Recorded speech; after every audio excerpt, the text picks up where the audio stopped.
இப்போ தஞ்சாவூர் ஸ்டைல் வந்து தனிக்கூட்டு பண்ண போகிறோம். அதுக்கு தேவையான பொருட்கள் சொல்கிறேன்.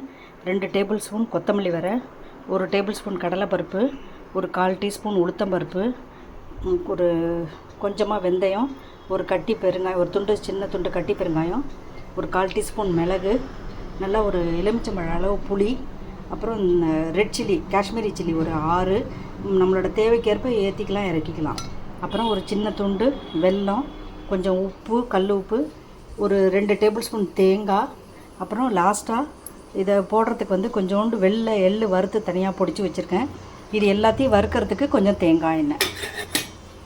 இப்போ தனிக்கூட்டு பண்ணியாச்சு. இதை வந்து தனியாக எடுத்து வச்சுட்டணும். நம்ம வந்து இந்த தனிக்கூட்டை கலந்து கத்திரிக்காயில் பண்ணலாம், பாகற்காயில் பண்ணலாம், வாழைக்காயில் பண்ணலாம், கொத்தவரங்காயில் பண்ணலாம். இது என்ன பண்ணியிருக்கேன், இப்போ நான் இன்றைக்கி பாகற்காயில் பண்ணி வச்சுருக்கேன். கொஞ்சமாக நீர் புளி விட்டு உப்பு போட்டு இதை வேக வச்சுக்கணும். கொடுத்துருக்கிற சாமான் எல்லாத்தையும் கொஞ்சமாக தேங்காய் எண்ணெய் விட்டு கொஞ்சமாக கருவேப்பிலை போட்டு நல்லா செவக்க வறுத்துடணும். இதை எவ்வளோக்கு எவ்வளோ செவக்க வறுக்கிறோமோ வாசனை நல்லாயிருக்கும், சீக்கிரம் கெட்டு போகவும் போகாது. இதை தனியாக நல்ல புளிக்காய்ச்சல் மாதிரி நல்லா கொதிக்க வச்சு நல்லெண்ணெய் விட்டு நல்லா எடுத்து பண்ணி கொதிக்க வச்சு எடுத்துட்டோம்னா எப்போ வேணுமோ அப்பப்போக்கு யூஸ் பண்ணிக்கலாம். இதை இந்த வறுத்து வச்சதெல்லாம் நல்லா நைஸாக அரைச்சி வச்சாச்சு. இப்போ கொஞ்சமாக நல்லா ஒரு கரண்டி நல்லெண்ணெய் விட்டு புளி, மஞ்சப்பொடி, உப்பு, இந்த வெள்ளைக்கட்டி போட்டு நல்லா ஒரு கொதி விடணும். நல்லா இந்த புளி வாசனை போனதுக்கப்புறம் இந்த அரைச்சி வச்ச விழுதை போட்டு நல்லா கொதிக்க விடணும்.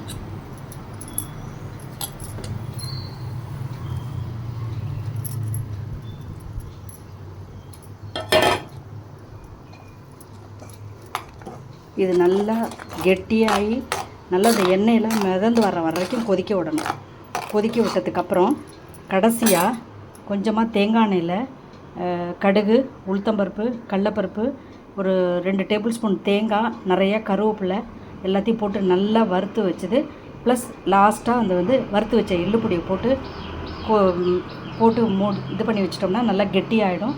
இதை வந்து எந்தெந்த காய் நமக்கு இஷ்டப்பட்ட காயில் கொஞ்சமாக புளி விட்டு பாகற்காய், கத்திரிக்காய், புடலங்காய், கொத்தரங்காய் எதாக இருந்தாலும் நீர் புளி விட்டு கொஞ்சமாக வேக வச்சு தனியாக எடுத்துகிட்டு இந்த தனிக்கூட்டை போட்டு கொஞ்சமாக ஒரு தேங்காய் எண்ணெய் விட்டு கிளறி எடுத்தோம்னா திதிப்பு, உரப்பு நல்லா சாப்பிட்றதுக்கே வித்தியாசமான சுவையாக இருக்கும்.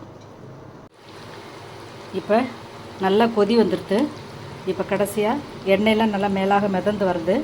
இப்போ கொஞ்சமாக இந்த வறுத்து வச்ச எள்ளு பொடி, இந்த வறுத்து வச்ச தேங்காய், உளுத்தம்பருப்பு, கடலைப்பருப்பு, கருவேப்பிலை எல்லாத்தையும் போட்டு நல்லா ஒரு கிளறிட்டு நல்ல ஒரு ஏர்டைட் கண்டெய்னரில் ஆறுனதுக்கப்புறம் எடுத்து வச்சிட்டோம்னா இதை அப்படியே தனியாகவும் தொட்டுன்னு சாப்பிட்லாம். இல்லைனாக்கா நான் இன்றைக்கி வந்து பாகற்காய் போட்டு பண்ணி வச்சுருக்கேன். இதில் பாகற்காய், கொத்தரங்காய், கத்திரிக்காய் எல்லாமே நீர் புளி விட்டு தனியாக வேக வச்சு எடுத்துடணும். இந்த மேலாக இந்த கூட்டை போட்டுட்டு ஒரு லேசாக ஒரு பரட்டினாக்க வித்தியாசமான சுவையில் காரசாரம் திதிப்பு இல்லாமல் கலந்த தனிக்கூட்டு நல்லாயிருக்கும். தேங்க்ஸ் ஃபார் வாட்சிங் த வீடியோ.